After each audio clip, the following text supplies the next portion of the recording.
Hello there, Andrew. How are you doing? I hope that you're feeling well and that you are ready to receive this reading. And thank you for the suggestion. This spread is really interesting. I think maybe we talked about it before once because it looked kind of familiar. But yeah, it's a really interesting spread. And I decided to basically use it as it is because why mess with perfection?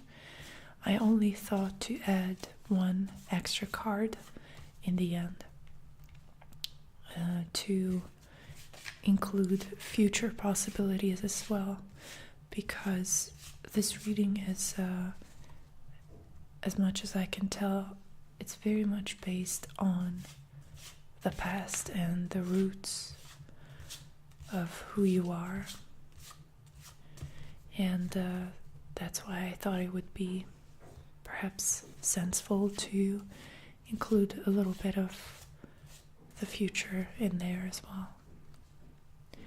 And I have this tiny little tree as decoration for this reading, and it's not only decoration, it's also kind of a metaphor to symbolize how the human being operates in the world. Obviously, there are our roots, the ground from which we have grown, and our leaves, and also the idea of regeneration and cycles that exist in a tree's life, I think are pretty applicable to human life. So I'm going to do a little bit of shuffling and a little more.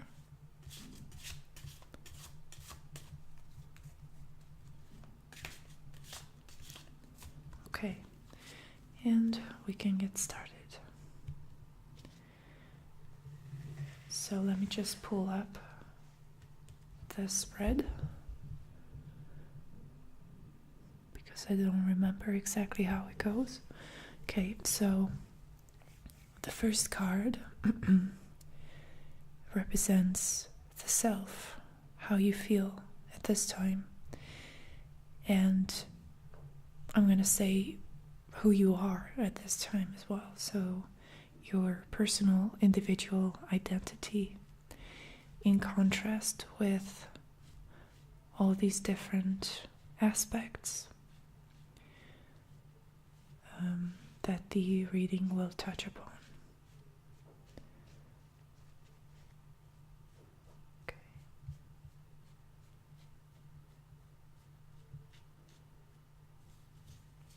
Okay. So this is the card in the middle representing you. So the next card is going to represent the spirit of the ancestors, the influence of family elders, and genetic ancestry or family. So that's a pretty broad category. Okay,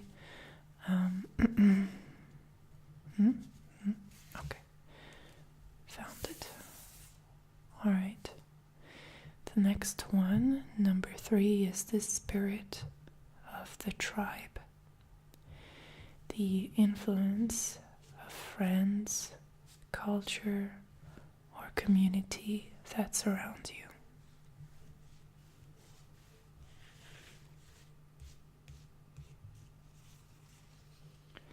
Okay, and that goes here.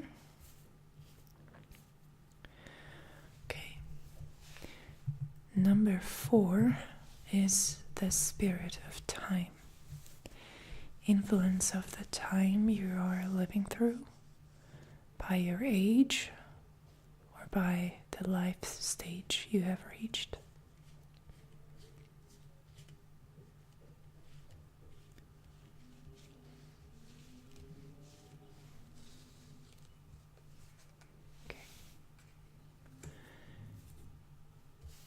Number 5, spirit of place, the influence of home or area of the country you live in. And I'm assuming also the country you live in. You are from the US, if I'm not mistaken, but please correct me if I'm wrong.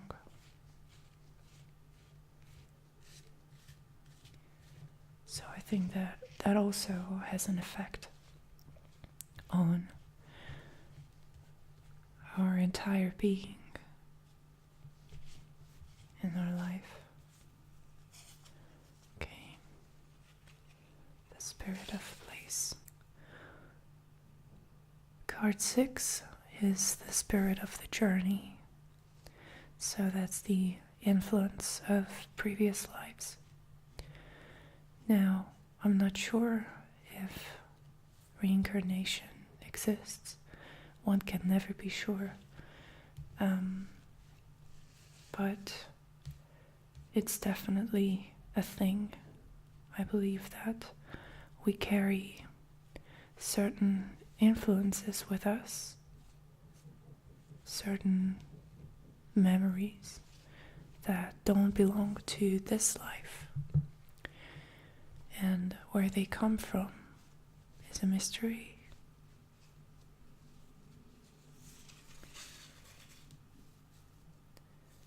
So I would interpret this card as the card of mysterious knowledge and a mysterious element in your life that you cannot clearly identify. You can't really say that it comes from your family. You can't say that it comes from the time or the place.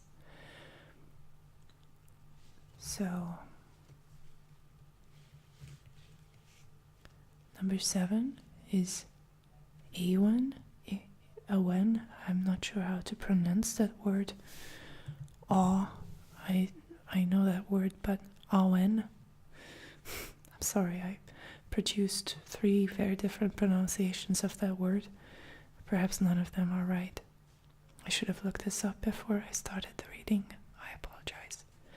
But the point is, it's about the gifts, blessings, graces of the gods or nature. How you are being influenced by the Spirit. Okay.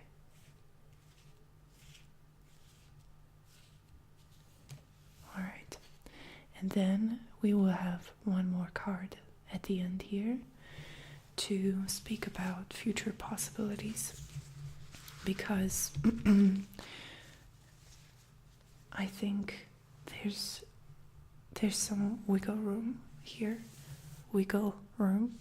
So it's not all predetermined, although a lot of who we are and what we're doing is a byproduct of our time, of the place we're living in, and of our upbringing. But I would like to include the element of change and the element of new possibilities in this. So that's coming at the end. Alright, let's get started. We have the 9 of Wands in the middle. The spirit of ancestors. We have the Queen of Swords. How interesting. The spirit of the tribe. We have the Wheel of Chance. So the spirit of the tribe is basically the generation, the people who you could call your friends, the culture that you're living in, the community that surrounds you. Number 4, the Spirit of Time. 4 of Wands. That's pretty positive. Spirit of Place. Ace of Pentacles reversed. Now that's interesting. That's really interesting. I didn't expect that. Okay. The 6th card, the past lives. 8 of Swords reversed. Very interesting. And finally, the blessings. How interesting is this? The blessings, the gifts from Spirit. And we have the Magician. Okay, so a quick overview of the cards. We don't have any cups in this reading. Pentacles, swords, wands, and 2 major arcana cards. So, you in the middle as the 9 of Wands.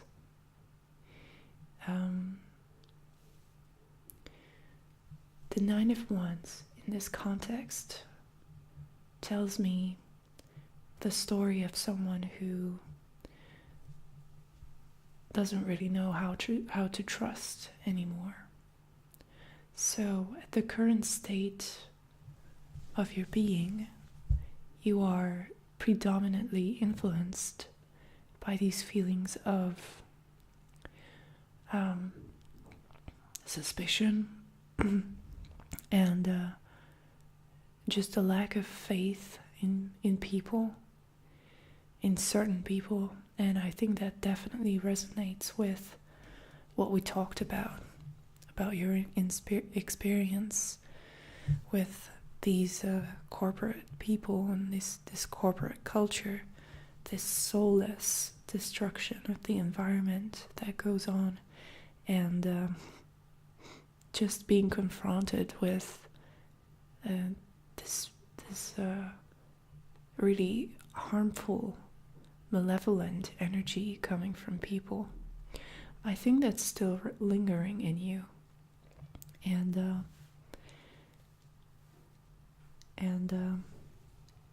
it's, to an extent, it's defining who you are, because it's in this really important central position in the reading.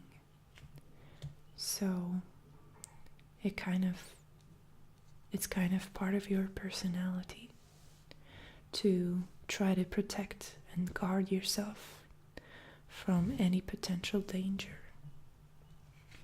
And it's interesting that with this deck, we're seeing everything from behind, and there's an actual threat in the distance, an actual bear coming towards the person.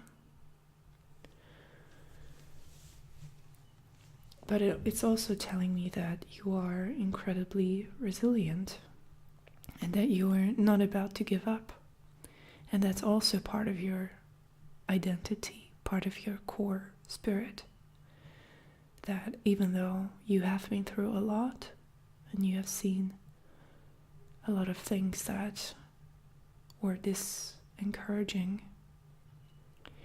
and disappointing, even though all of that happened to you, you're still not giving up.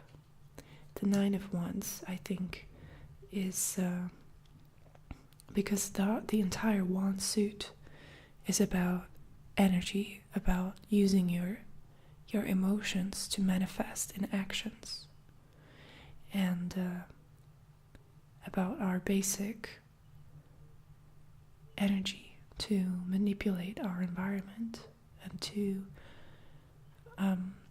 create different results. So in that sense, I think the entire wand suit is has a very strong connection with the Magician, perhaps even stronger than all the other suits, even though we do know that the magician handles or controls all the elements, all 4 of them. So yeah, I see this as a spark of wanting to live and wanting to do things and wanting to fight no matter what. This spirit of persistence is really prominent in you. Now, where should we start? Maybe with the second card. The family background or genetic ancestry. And here we have the Queen of Swords. And in my mind, I identify you with the sword suit, especially the king and the queen. And I do believe that is also an important aspect of your personality structure. And now we're finding out that there's a connection here with your family. So the way your family operated and the way things were handled in that environment are reflected in the Queen of Swords. And it seems to me like with the Nine of Wands in connection, the Queen of Swords is an indication that you had to fend for yourself from an early age.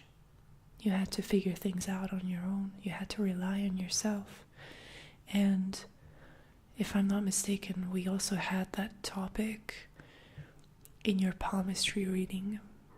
So it does make sense and it all hangs together. But I see this as a family culture that you're carrying with you. I see this as an indication that the approach in your family was to analyze things and dissect them with a rational mind, and to be perhaps less emotional. You might have had a lot of professionals, perhaps in the field of science, in your family that had an influence on your thinking. Or I could also see this as a stubbornness to go against the irrationality that was going on in your family at the same time. So the Queen of Swords as a family influence is not very warm, not very touchy-feely, and it's not suggesting to me that that you have this really close, intimate relationship with all of your family. Perhaps a few people, but you don't have this, this typical American family archetype where everybody's eating breakfast together and they're all getting ready together, and the parents go to see the baseball training of the boys, and the girls are beauty pageants and all that kind of stuff, all that ideal kind of exaggerated image of what an active and close-knit family should look like. And I'm not saying that that's what it really is about. I'm just trying to express the contrast between the family life that you had and what that image is trying to represent. So I see this card as an indication of a primarily intellectual connection with your family, and perhaps a level of distance that had made you tough and able to make decisions on your own. But it's not very emotional, like I said. This emotional security is not really coming through. And I'm driven back to the 9 of Wands. So maybe that's also part of it. It's all really complex. I really like this reading. Okay, the influence of your generation, of your peers, of your culture. We have the Wheel of Chance here, and I find that to be pretty exciting because, well, first of all, since it's a major arcana card, it's one of the main important points in this reading. And it's suggesting to me that your friends and people in your generation are waking up, and it's different than it used to be. Like, for example, the baby boomers or people who went through the Vietnam War and stuff like that. So that older generation had it different. They were more determined by their circumstances and by the historical background of their life. And I have the feeling that your generation has the chance to get out of the patterns that are holding you back. So there's no longer this stereotype, this belief of this is who we are and we are defined by these things and this is what we can do and there's limits. I see the Wheel of Chance as a powerful indication that your generation, your community, and by that I don't necessarily mean the people who live around you, but the community of people who are roughly the same age as you and are thinking in a similar way.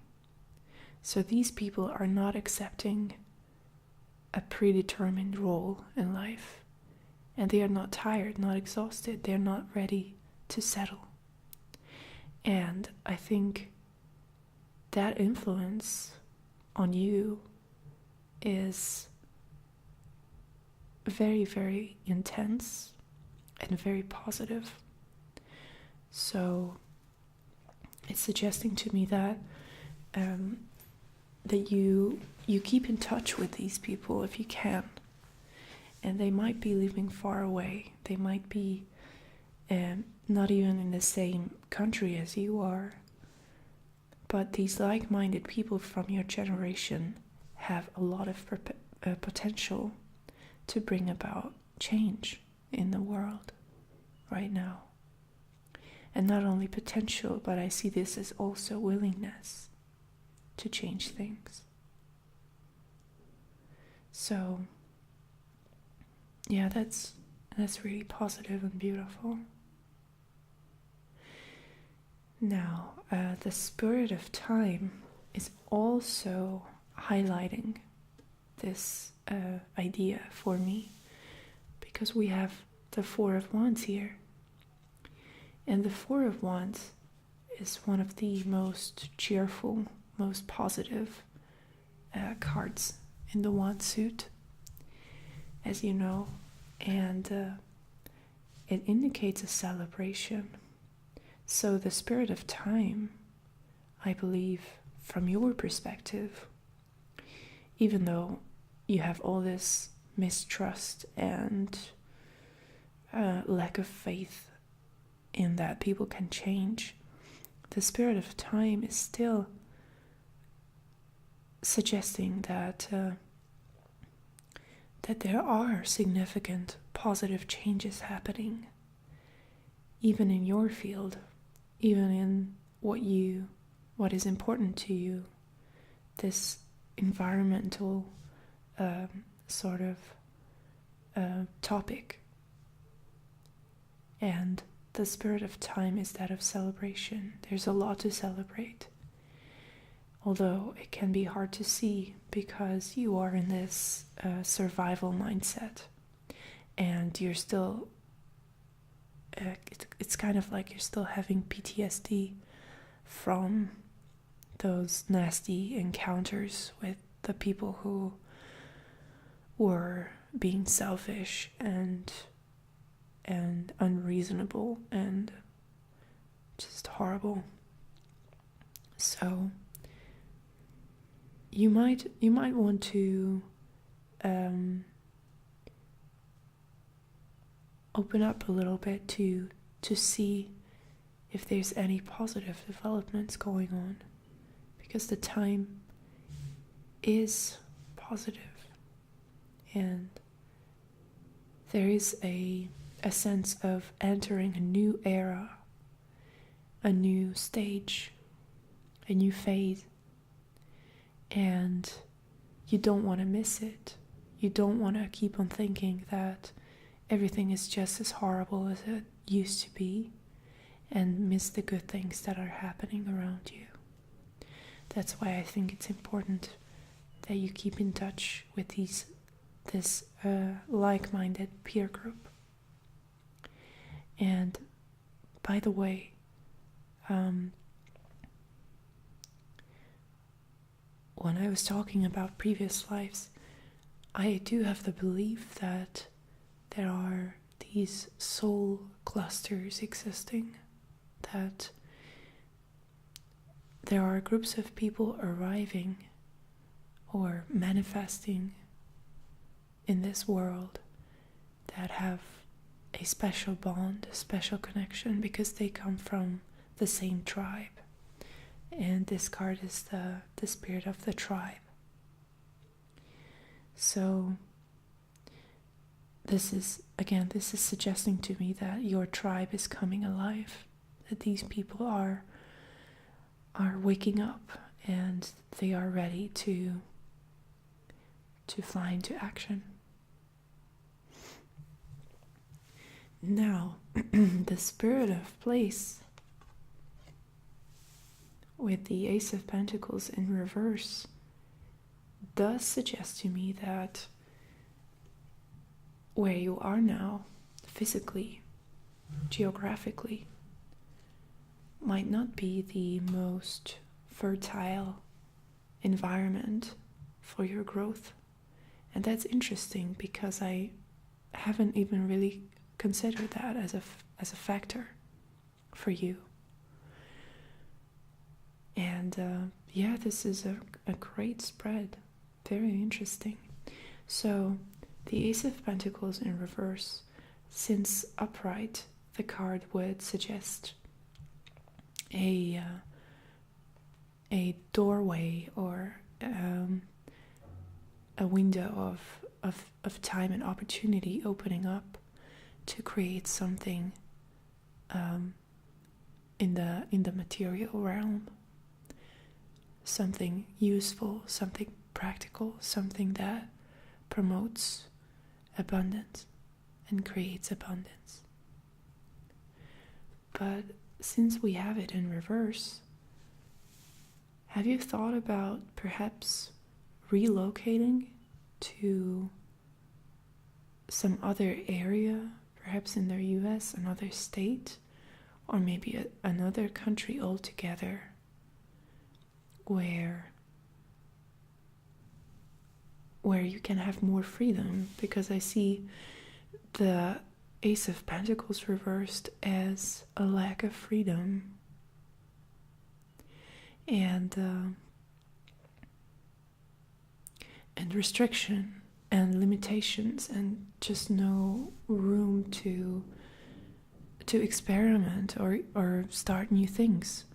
It seems like the ground is not fertile at all, and there's no inspiration coming in. So that's definitely an interesting aspect. So let me know what you think about that. I would love to know. Now, what you are carrying with you, the spirit of the journey, I believe it was called. We have the Eight of Swords in reverse. And that's suggesting to me that you're about to perform a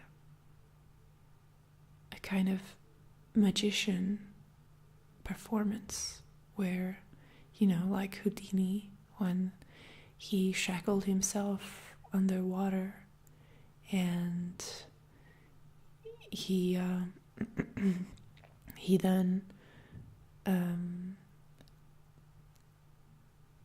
freed himself from his shackles, and that was the magic trick. So I have the feeling that you have been through this before, that you have been through this theme of not having enough freedom, being restricted, feeling victimized, feeling like there was nothing you could do, like you had no power, and then turning it all around and allowing the swords to fall out of the ground, and allowing this blindfold and these ropes to also fall back into the sky, because it's all upside down. And it's also suggesting to me that this all happens in the realm of the imagination, in the realm of thinking, because we have swords. And I just had this really strong impression that your problem, that solving your problem, the problem of not having enough trust and not feeling enough freedom, I think this is what the reading is pointing to. So solving this problem begins with a fantasy. It begins in the creative imagination, a visualization, an alternative story that you start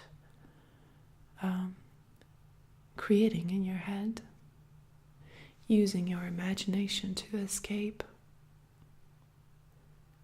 and perhaps connecting with these distant memories that I talked about in the beginning, that we don't know where they are coming from. And maybe you believe in previous lives, and maybe you have had experiences of remembering those lives. Let me know if you did, because that sounds interesting to me. And to establish this connection with with these mysterious parts, and to re-experience and relive how you got out of the maze back then, how you solved the problem, how you liberated yourself. Now, the last card before we pull the extra card for the future possibilities. Now, isn't this a beautiful synchronistic message? The Magician. um, connecting this card with the palmistry reading, I remember that this card was in the non-dominant hand position, so it was suggesting that you have more potential than you're using. And now we have this in the position of divine gifts and blessings. So I have the feeling that there's a lot of support coming from the outside to strengthen and reinforce these magician tendencies within you that are already existing. They just need a little bit of encouragement. They just need some power, some fuel. And the universe is ready to fuel this aspect of you. The universe is providing you with some extra power and some extra ability to elevate things and to transform things, because I think that's the basic idea with the magician, is that he's able to to create a really profound change. Now, let's pull one more card to see the future potential. So where you could go with this 9 of Wands, or where you could, and it has just jumped out. So what you could transform it into using the power of the magician. And we have the King of Wands. It's interesting because this is a card that's been coming up in every reading I've been doing recently. Again, this is quite synchronistic. And maybe if you have seen the monthly reading that I did for June, it's a general reading, but it's also featuring the King of Wands in an important position. So, the King of Wands. Now, the King of Wands, the connection with the 9 of Wands, when it comes to the King of Wands, I think is pretty clear. The King of Wands transcends all the distrust and caution, perhaps unnecessary caution, that the 9 of Wands represents, and integrates these 9 different wands, all of them supposed to protect you in 9 different ways, and unifies them into one powerful weapon, or one powerful tool, rather, because I don't see the wands as weapons. Perhaps weapons to defend yourself with in certain cases. But the King of Wands rules the suit of wands, and he might be a little far from what you are used to be, like with these swords cards, the Queen of Swords and the King of Swords. It might be a little bit of an unknown personality aspect, but I think that that's the way to go. That's the way to transcend the 9 of Wands paranoia, so to say, and to really take control of your life, to really take charge. Because with the 9 of Wands, you're barely holding on to life. You're barely making it. I apologize about the noise. I don't know what my neighbors are doing. I'm sorry. So, the 9 of Wands is not really powerful. All he can do is keep himself afloat and to basically have the bare minimum to live, to have a life. The King of Wands, on the other hand, has an empire and has the ability to control all these complex processes while sitting back and relaxing. So it's a relaxed kind of control that is covering more things. And it's no longer about putting out small fires here and there, being distracted and divided. It's more about having a unified vision of what you want from life and flinging into action to realize it. I hope that you enjoy this reading. Thank you so much for supporting my channel, and let me know your thoughts. Bye bye.